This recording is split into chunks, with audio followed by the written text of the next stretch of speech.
My name is Jared Freschman. I'm a Brooklyn-based artist. I've been living in New York for around almost 7 years now. Go by the terms of being queer and pronouns he, they. Okay. So I have two older works in this exhibition, both from 2019. One work on paper and one work on wood. So these two works are definitely about the trials and tribulations of love and romance as a queer person. I feel like a lot of times you see work during Pride where it's always about rainbows and love, but I feel like as queer people, we aren't necessarily taught how to have love. We aren't taught how to have healthy relationships, so we kind of have to figure it out on our own. When I was younger, I definitely dealt with some complications in my art education, whether it was having professors or different teachers who were kind of homophobic, and I dealt with a lot of arguments regarding subject matter with my work, since my work used to be more provocative and more on the sexual side when I was younger. But I feel like as the years have gone on, I feel like my own work and my own identity have kind of come into one, and I feel like it's kind of grown together into one great being. I've been a big fan of the National Arts Club ever since I was a kid. I've come here many times throughout my life, and it's really amazing to be showing in these brand new galleries. You can find out more about my work on my Instagram at Jared Fresh, spelled JaredFresch.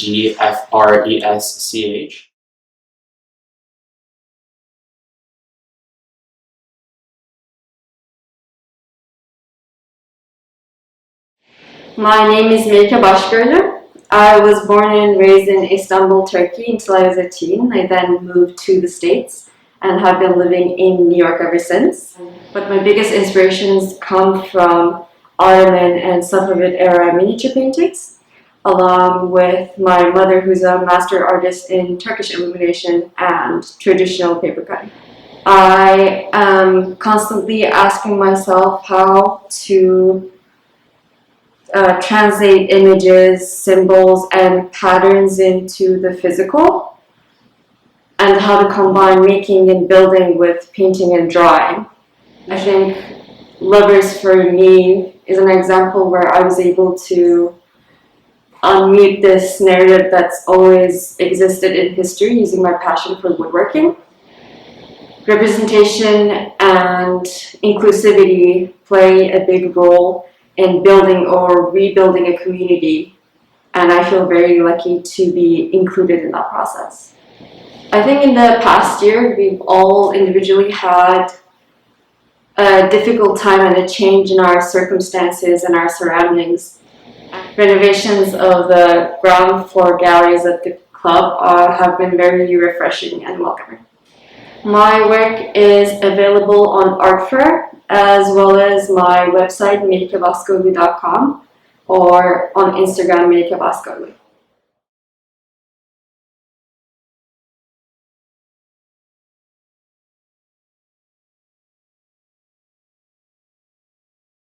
I'm Drew Kohler. I'm a painter. I live in Philadelphia, Pennsylvania. I started making watercolors in 2015 out of kind of frustration with my oil paintings. So I don't really have any kind of starting point with any of my works. I kind of just I just put the paint on and I kind of see what happens. And I flip the paper around and I draw with the lines and I place shapes and I kind of allow myself to see things I wouldn't normally expect to happen, and then something will remind me of a figure or a body part, and there's a lot of like covering up and then also revealing through the process, so that I think that kind of connects through being a queer artist with kind of hiding yourself and then through the process kind of reveal what you are. I think in general, in all my work, it's I'm interested in painting male bodies interacting with each other. It's a great experience to be able to be alongside all of these other artists during the time of Pride Month. I kind of often think it's really important to have shows like this So we can point out the problems. They could find my work on my website, it's drewkohler.com, or my Instagram, it's drew_kohler.